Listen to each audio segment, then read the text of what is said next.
Hello, fellow stackers. I hope you're doing well with all the craziness that's going on. I haven't checked the price of silver and gold lately, but I know that it's been a roller coaster ride.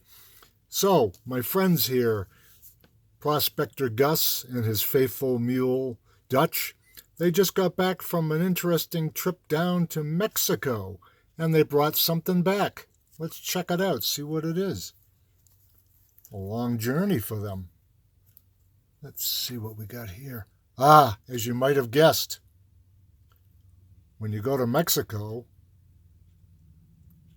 this is usually what you bring back. Aha! 2.5 pesos, 1945. Boy, that stands up well. Gold stands up really well, doesn't it? It's one of the reasons it's so sought after. And on the back, of course, the iconic eagle. On the cactus, which makes me like it even more, eating a snake.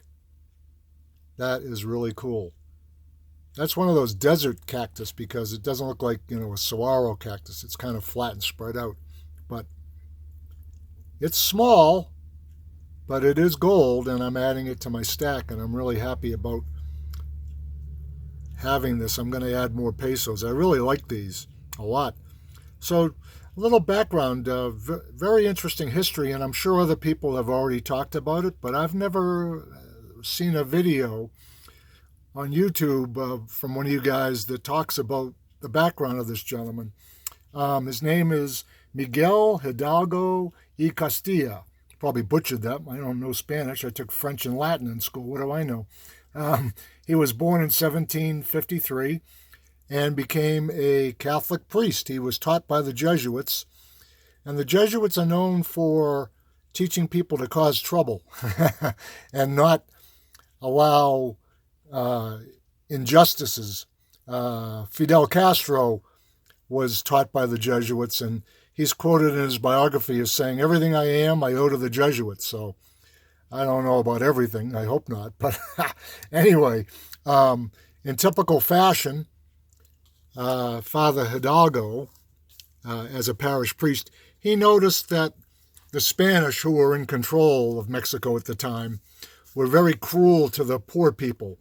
And if any of you ever saw the movie or grew up watching the TV show Zorro, even though that's not historically accurate, he was the hero fighting for the little guy.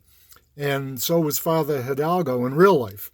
He helped out the Spanish, the Mexican Indians, and the poor people of the town. And on September 16th, 1810, he gave a famous fiery speech from the church pulpit.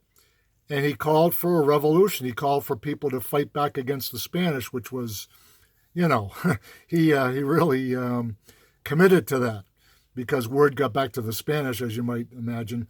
And he rang the bells.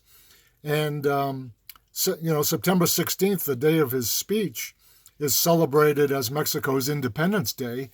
And he's also officially the father of the Mexican Revolution. So, quite a guy, and was very instrumental in Mexico finally getting its independence from the Spanish.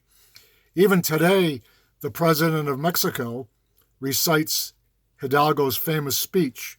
The night before, September 15th, he recites the speech, and they celebrate. And, of course, the next day, September 16th, is their 4th of July, which is really cool. So he, went from town to town.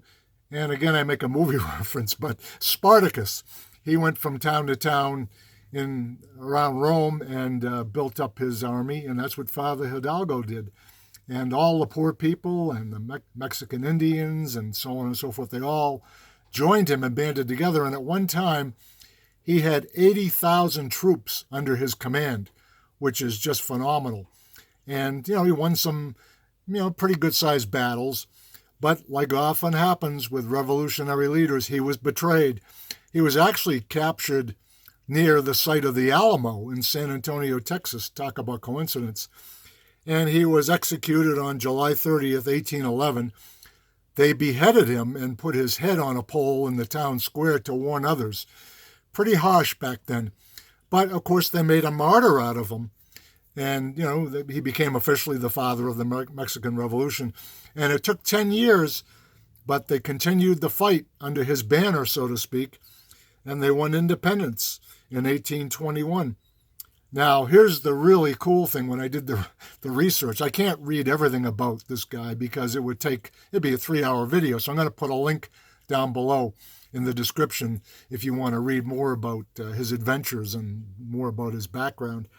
But they found his remains, which were not treated kindly, as you can imagine, by the Spanish, and they reinterred him. Guess where his remains are?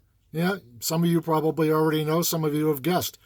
His Father Hidalgo's remains, by the way, he was excommunicated by the Catholic Church, so he wasn't officially a priest when he was reinterred, so to speak.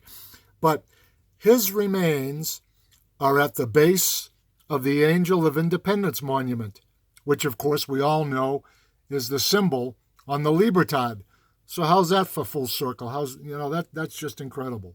So I love history. I love stories like this. And as I said, there's a lot more to this. I'm just touching the tip of the iceberg. So if you're interested, go and check out that link. But if you like this video, would you please hit the like button? And if you aren't subscribed already, please consider subscribing. Thank you very much for listening, and I'll see you next time.